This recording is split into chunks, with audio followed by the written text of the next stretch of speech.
வாடிய பயிரை கண்ட போதெல்லாம் பாடினேன் என்று வள்ளலார் சொன்னாரே, அதை போல விவசாயிகளாக இருந்தாலும், நெசவாளர்களாக இருந்தாலும், வணிகர்களாக இருந்தாலும், அவர்கள் எந்த மீனவர்களாக இருந்தாலும், அவர்களுக்கு எங்கேயோ அல்லது தமிழர்கள் ஏதோ ஒரு நாட்டில் எங்கேயோ பாதிக்கப்பட்டிருக்கிறார்கள் என்று சொன்னால் கூட தானே பாதித்ததை போல நடவடிக்கைகளை எடுத்தவர் புரட்சித் தலைவர் அம்மா அவர்கள்.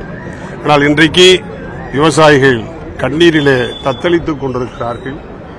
இதுவரை இருந்த முதலமைச்சர்களில் ஒரு மோசமான முதலமைச்சர் என்று சொன்னால் அவர் விஜய் அவர்கள்தான்.